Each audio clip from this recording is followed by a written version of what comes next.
पहले एक लड़का था जिसका नाम था वांग, जो पैदा हुआ था अनुमान से परे शक्ति के साथ, और उसने निर्णय किया कि वो अपनी शक्ति को हमेशा के लिए छुपाएगा। उसके माता पिता ने उसे एक एमलेट दिया और एक पिल दी ताकि वो अपनी पावर को सप्रेस कर सके। लेकिन स्कूल कंपटीशन के दौरान उसका एमुलेट टूटने लगा। एक डिस्गाइज में छुपी हुई शैडो लीडर वांग के अपोनेंट को जीतने में हेल्प करने की कोशिश करती है और साथ ही साथ सनरो को एलिमिनेट करने की अपनी गोल को कंटिन्यू करती है। कहानी तब शुरू होती है जब नकली बुफेंग मिडिल ऑल्टर की तरफ बढ़ता है और उसे चेन से छीनने की तैयारी करता है। पास्ट में दिखाया जाता है कि सनरो अपने फादर से वादा करती है कि वो उन्हें प्राउड फील कराएगी जब वो टैंग फैमिली से मिलती है, जो उनकी लॉन्ग टाइम राइवल्स हैं।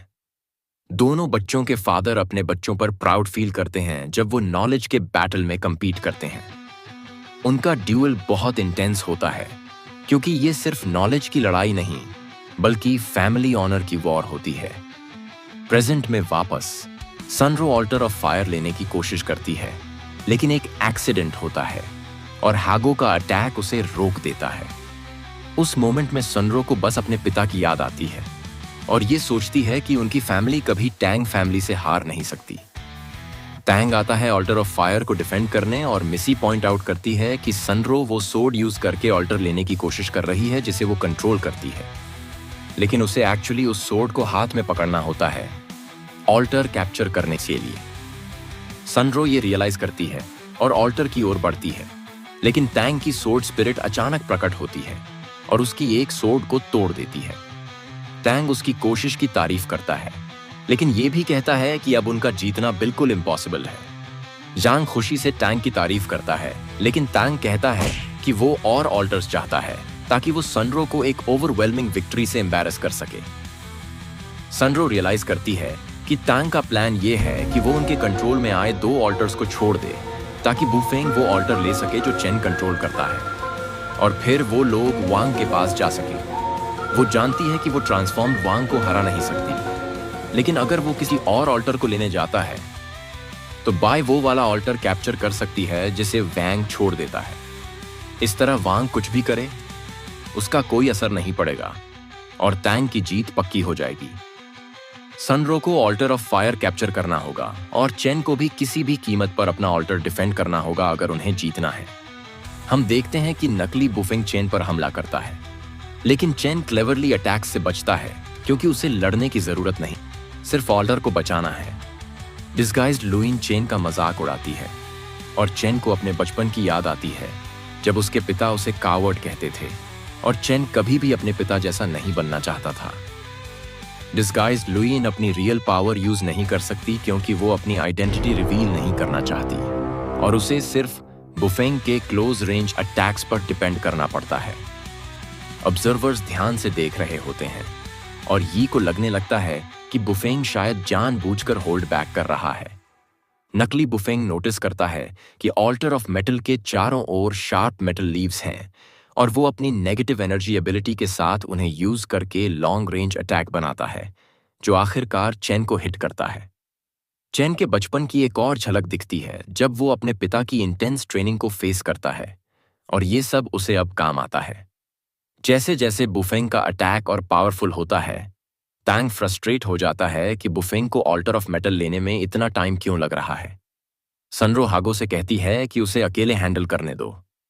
हागो पास ही इंतजार करता है और टैंग कहता है कि सनरो के पास सिर्फ 5 सोर्ड्स बची हैं, इसलिए वो उन्हें नहीं हरा सकती। लेकिन सनरो रिवील करती है कि वो सिर्फ एक सोर्ड से ही उसे हराने का प्लान कर रही है। पास्ट में दिखाया जाता है कि टैंग ने उसे टॉन्ट किया था जब उसने उसे नॉलेज बैटल में हराया था। चेंग मदद ऑफर करता है, लेकिन टैंग रिफ्यूज करता है क्योंकि वो चाहता है कि सनरो खुद हारे।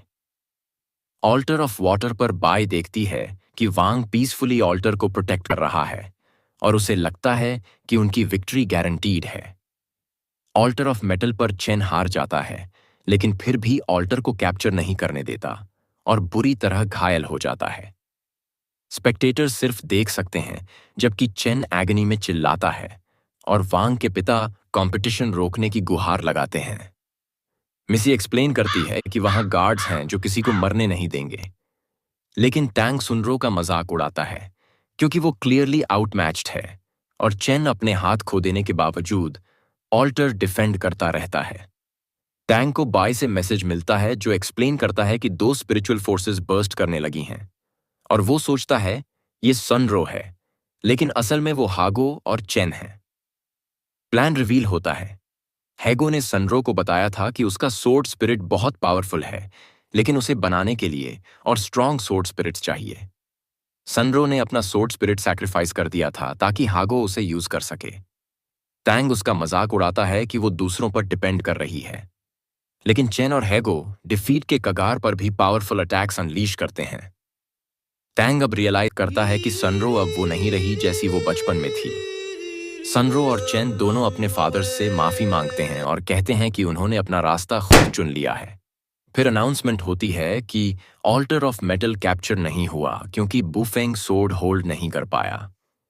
फैक्शन 60 के इंस्ट्रक्टर सेलिब्रेट करते हैं जब अनाउंस होता है कि उन्होंने ऑल्टर ऑफ फायर कैप्चर कर लिया है।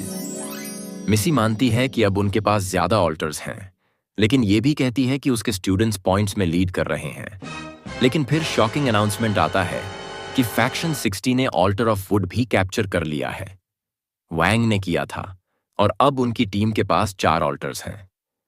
चेन अमेज्ड है कि सनरो का प्लान परफेक्टली काम कर गया, लेकिन तभी बुफेंग एनरेज्ड हो जाता है। लुइन फाइनली अपना डिस्गाइज छोड़ती है और सबको तबाह करने की कसम खाती है। फ्लैशबैक दिखता है जब सनरो को रियलाइज हुआ कि सिर्फ फायर ऑल्टर कैप्चर करना और मेटल ऑल्टर प्रोटेक्ट करना इनफ नहीं होगा, और उसने प्लान बनाया कि वांग ही जीत की होगा। वाटर ऑल्टर पर जो हुआ वो दिखाया जाता है। सनरो और चेन के फाइट जीतते ही बाई पैनिक करने लगती है, क्योंकि अब फैक्शन 60 के पास वाटर, फायर और मेटल ऑल्टर्स हैं। वो कहती हैं कि बुफेंग अर्थ ऑल्टर की तरफ जाए और वो वुड ऑल्टर को प्रोटेक्ट करेगी। लेकिन अनाउंसमेंट आता है कि वुड ऑल्टर ऑलरेडी सीज हो चुका है। वैंग फ्रॉगी से अलग हो गया था, जिससे उसका फोर्स वैल्यू 5 पर आ गया और वो चुपचाप ऑल्टर कैप्चर कर सका। फ्रॉगी वहीं रुका बाय को ट्रिक करने के लिए और परफेक्ट मोमेंट का इंतजार किया उसे आउट करने के लिए। चेन अनरिस्पॉन्सिव है, लेकिन हागो मानता है कि ऑल्टर ऑफ मेटल कंट्रोल में होना प्रूफ है कि चेन ठीक है। हेगो चेक करने जाता है और एस्टन वैंग के पास जाता है। अब फैक्शन 60 के पास 4 ऑल्टर्स हैं और वो तेजी से लीड पकड़ रहे हैं। बाकी सब ऑप्टिमिस्टिक हैं, लेकिन वैंग के पिता एंग्शियस हैं, क्योंकि उन्हें पता है कि बचपन से ही वांग ने इमोशंस कंट्रोल करने को ही अपनी लाइफ का गोल बनाया था। चाहे लोग उसकी एक्सीडेंटल एबिलिटीज से इंप्रेस हों या उसकी इंटेंशनल फेलियर्स से मॉक करें, उसे कोई फर्क नहीं पड़ता था। वो बस डार्कनेस में जीता रहा जब तक एक डिम लाइट उसकी लाइफ में नहीं आई। धीरे धीरे वो लाइट बड़ी होती गई और अब एक फायर इग्नाइट करने वाली थी। ठीक उसी वक्त हैगो पहुंचता है और देखता है कि चेन बुरी तरह घायल है। फ्रॉगी बाय को रोक चुका है, लेकिन उसे जल्दी जाना होगा क्योंकि वैंग की हालत ठीक नहीं लग रही। वांग आखिरकार सेंटर ऑल्टर पर पहुंचता है, जो फैक्शन 59 ने पूरी तरह अबैंडन कर दिया है। वो उसे लेने की तैयारी करता है, लेकिन हेजिटेट करता है। जिनके वांग की इमोशंस में ऐसे फ्लक्चुएशंस महसूस करता है जो उसने पहले कभी नहीं किए थे। वांग पहली बार जीत की एक्साइटमेंट महसूस करता है और उसे कंट्रोल करने की कोशिश करता है। जैसे जैसे वो खुद को रोकता है, उसकी इमोशंस स्पिल होने लगती हैं। अगर उसने ऑल्टर नहीं लिया तो उनकी टीम हार जाएगी और काउंटडाउन सिर्फ 5 सेकंड बचे हैं। वैंग नहीं चाहता कि एम्यूलेट उसकी ओवरवेलमिंग फीलिंग से टूट जाए, क्योंकि तब दुनिया का अंत निश्चित है। वो सोर्ड छोड़ने ही वाला होता है जब सनरो वहां आ जाती है और उसका फ्रेंडली ग्रीटिंग उसे काम कर देता है। दोनों सोर्ड पकड़ते हैं और काउंटडाउन 0 पर पहुंचता है। फैक्शन 60 के पास अब 5 ऑल्टर्स हैं। वैंग के पिता शॉक होते हैं कि सिर्फ सनरो के कुछ कंफर्टिंग वर्ड्स ही वांग को काम करने के लिए इनफ थे। Instructors alter of metal check करते हैं और पाते हैं कि हागो मदद के लिए बुला रहा है ताकि चेन की जान बचाई जा सके। मिसी एक्सप्लेन करती है कि किसी इमेंसली पावरफुल बीइंग को ही गार्डियंस से स्टूडेंट्स को बचाने की ताकत होगी, लेकिन उसके स्टूडेंट्स में ऐसा कोई नहीं है। सनरो पॉइंट आउट करती है कि वैंग का चेहरा मुस्कुराते हुए उसके यूजुअल स्टिफ फेस से कितना बेटर लगता है, और वैंग सिर्फ ब्लश करता है। तभी डिरेंज्ड लुइन आती है और सनरो पर फेटल अटैक कर देती है। सनरो की स्पिरिट वांग की बाहों में गिरती है, जिससे वो पूरी तरह से कंट्रोल खो बैठता है। वांग के पिता को पता है कि ये डिस्ट्रक्शन लेकर आएगा और वो भाग जाते हैं। वांग अभी अपना रेज अनलीश करने ही वाला होता है जब फ्रॉगी आता है और अपनी एबिलिटी से टाइम का फ्लो रोक देता है। लेकिन टाइम फ्रीज करने से भी वांग नहीं रुकता और वो इसे तोड़ देता है। अब लुइन रियलाइज करती है कि वांग ही था जो सनरो को इस पूरे समय प्रोटेक्ट कर रहा था। लेकिन अब वो क्लेम करती है कि उसने उसे मारकर विक्ट्री पा ली। लुइन के कई अटैक्स वांग पर कोई असर नहीं करते और उसकी स्ट्रेंथ ये दिखाती है कि फाइट एकदम वन साइडेड है। लुइन को एक सेकंड के लिए भी खुद को डिफेंड करने का मौका नहीं मिलता, क्योंकि वांग की ब्लाइंड रेज उसके पूरे शरीर को ओवरटेक कर लेती है। उसकी पावरफुल एंगर कई फॉर्म्स में सामने आती है जब वो लुइन पर डेवस्टेटिंग अटैक्स करता है। लुइन उससे अपनी जान लेने की गुहार लगाती है, लेकिन सनरो की कही हुई बातों को याद करके वांग खुद को फिर से काम कर लेता है। उसे मारने के बजाय वांग सनरो को ढूंढता है। वो शॉक हो जाता है ये देखकर कि उसका रिपेयरिंग ट्रिक उसे हील नहीं कर रहा। फ्रॉगी एक्सप्लेन करता है कि ये इम्पॉसिबल है, क्योंकि लुइन का अटैक इतना क्रूअल था कि उसने सनरो की सोल और स्पिरिट को अलग कर दिया। वांग साफ देख सकता है कि सनरो में अभी भी थोड़ी सी लाइफ बाकी है, लेकिन फ्रॉगी बताता है कि ऐसा सिर्फ इसलिए है क्योंकि उसने टाइम को स्टॉप कर रखा है और जैसे ही टाइम फिर से शुरू होगा वो चली जाएगी। वांग तैयार है अपनी सारी स्पिरिचुअल फोर्स देने के लिए ताकि वो वापस आ सके, लेकिन फ्रॉगी एक्सप्लेन करता है कि वो इतनी ताकत सहन नहीं कर पाएगी। फ्रॉगी कहता है कि अगर वांग हेल्प करे तो वो टाइम को हमेशा के लिए फ्रीज कर सकता है और सनरो को बची हुई थोड़ी लाइफ में अलाइव रख सकता है। अगर ऐसा नहीं किया गया तो टाइम आगे बढ़ेगा और वांग को उसके बिना ही जीना होगा। वांग फिर से उस लाइफ में लौटने की कल्पना भी नहीं कर सकता जो उसने सनरो से मिलने से पहले जी थी, एक ऐसी लाइफ जो पूरी तरह से सिक्लूजन में थी। इसलिए वो डिसाइड करता है कि वो फ्रॉगी के दिए हुए दोनों ऑप्शंस में से कोई भी चूज नहीं करेगा। उसकी जगह वो पूरी दुनिया को फिर से शुरू करने का फैसला करता है। इसके बाद वांग दुनिया को हजारों बार रिस्टार्ट करता है। उसे बार बार डिस्ट्रॉय और रिस्टोर करता है इस उम्मीद में कि सनरो वापस आ जाएगी, लेकिन वो हर बार उसे उसी हालत में पाता है और फिर से दुनिया को रीस्टार्ट करता है। फ्रस्ट्रेशन में वो विश करता है कि काश उसने लुइन को पहले ही एलिमिनेट कर दिया होता। फ्रॉगी एक्सप्लेन करता है कि टाइम अभी भी फ्रोजन है, इसलिए उनके पास सोचने का टाइम है। फ्रॉगी बताता है कि उसकी एबिलिटी उन्हें उनके बॉडीज के स्पिरिचुअल फोर्स को लाइट की स्पीड तक एक्सेलरेट करने की अनुमति देती है, जिससे उनके लिए समय रुक जाता है। वांग रियलाइज करता है कि अगर वो लाइट की स्पीड से फास्टर जा सकें तो वो टाइम में पीछे जा सकते हैं, लेकिन फ्रॉगी कहता है कि इसके लिए इमेंस स्पिरिचुअल फोर्स की जरूरत होगी। अच्छी बात यह है कि वांग के पास स्पिरिचुअल फोर्स की कोई कमी नहीं है, लेकिन फ्रॉगी पॉइंट आउट करता है कि टाइम को रिवर्स करना नेचर के लॉज के खिलाफ है। वांग को इसकी परवाह नहीं है और वो कहता है कि सनरो को खोने से बुरा कोई कॉन्सिक्वेंस हो ही नहीं सकता। हजारों सालों तक जीने के बाद फ्रॉगी भी सब कुछ रिस्क पर लगाने को तैयार है ताकि वांग की मदद कर सके और जिनके अपने मास्टर को गुड लक विश करता है। अब हम देखते हैं कि वांग वापस चला गया है हाई स्कूल के पहले दिन पर। वो वही बुलीज देखता है जो पहले मिले थे, लेकिन इस बार उसे बचाते हैं चैन और हागो, सनरो नहीं। वांग ब्लिसफुली अनअवेयर है कि सनरो अब एग्जिस्ट नहीं करती, लेकिन उसे बार बार उसकी छवि दिखती है। वो उस अननोन लड़की को खोजता है, लेकिन वो वहां होती ही नहीं। वांग की नई लाइफ पीसफुल है, लेकिन असल में वो एक नई दुनिया में हो रही होती है। वांग और फ्रॉगी की कंबाइंड एबिलिटीज ने एक बिल्कुल नई दुनिया बना दी है और वो धीरे धीरे पुरानी दुनिया से सब कुछ अब्सॉर्ब कर रही है। इसका मतलब ये है कि पुरानी दुनिया डिस्ट्रॉय हो रही है, और क्योंकि टाइम अभी भी रुका हुआ है, कोई भी वांग को रोक नहीं सकता। अब हमें अंडरवर्ल्ड दिखाया जाता है जहां एक मोनक वंडर करती है कि धरती क्यों हिल रही है और सोचती है कि शायद ये बस एक अर्थक्वेक है। लेकिन फिर उसे सनरो की स्पिरिट दिखाई जाती है और डीएनए टेस्ट रिवील करता है कि सनरो किसी बहुत इंपॉर्टेंट व्यक्ति की डिसेंडेंट है। जब सनरो जागती है तो वो लोग उसे समझाते हैं कि वो बस ड्रीम कर रही है ताकि ट्रबल से बच सकें।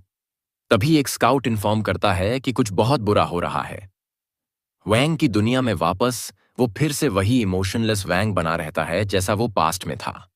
वो और उसके दोस्त अम्यूजमेंट पार्क विजिट करते हैं जहां उसने सनरो के साथ डेट की थी।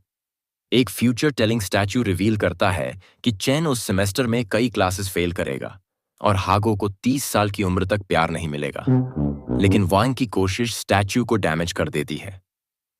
अंडरग्राउंड मोनार्क पैनिक करती है क्योंकि अब उन्हें पता है कि वांग तीनों वर्ल्ड्स को डिस्ट्रॉय करने के कगार पर है और वो सनरो को वापस भेज देती है।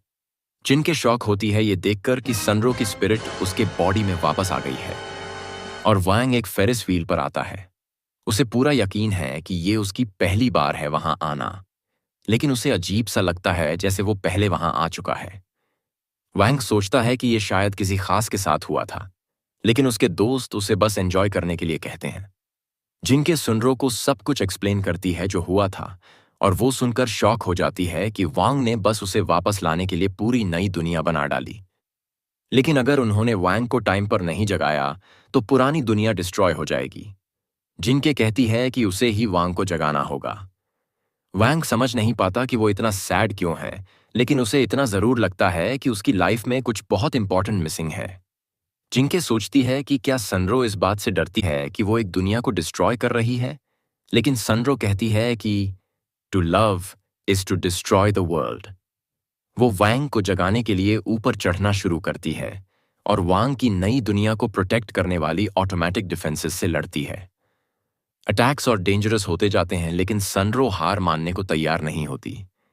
आखिरकार वो वांग तक पहुंचती है और वांग की मेमोरीज उसके बारे में वापस आने लगती हैं। उसके दोस्त उसे इनकरेज करते हैं कि वो सनरो के पास जाए और दोनों आखिरकार रीयूनाइट हो जाते हैं। अब हम फिर से वही मोमेंट देखते हैं जब लुयिन अपना डिस्गाइज छोड़ती है और चेन पर अटैक करती है, लेकिन इस बार वांग तुरंत उसे क्रश कर देता है। इस बार वो काम रहता है और अकेले ही ऑल्टर ले लेता है और फैक्शन 60 को विनर घोषित किया जाता है। स्टूडेंट्स और उनके सारे लव्ड वंस अपनी विक्ट्री सेलिब्रेट करते हैं और सनरो ठीक उसी वक्त पहुंचती है जब वांग ऑल्टर लेता है। फ्रॉगी सोचता है कि क्या वांग सच में ओके है, जैसे सब कुछ अब एंड हो गया है। फिर हमें एक्सप्लेनेशन मिलती है कि उनके रियूनियन के बाद क्या हुआ। वांग का रिपेयरिंग ट्रिक उस डैमेज को रिपेयर नहीं कर सका जो उसने किया था, और फ्रॉगी एक्सप्लेन करता है कि ऐसा इसलिए हुआ क्योंकि उसने नेचर के लॉज के खिलाफ एक्ट किया था, जिससे वर्ल्ड की स्पिरिचुअल इंपल्सेस केओटिक हो गईं। अब लॉज बदल चुके हैं और वांग रियलाइज करता है कि वो वापस नहीं जा सकता। लेकिन सनरो कहती है कि ये इतना बुरा नहीं होगा क्योंकि वो अब साथ होंगे। तभी फ्रॉगी रिवील करता है कि एक और चीज है जो वो कर सकते हैं। सब कुछ जो उन्होंने अब तक किया है उससे टाइम और स्पेस का एक लूप बन गया है।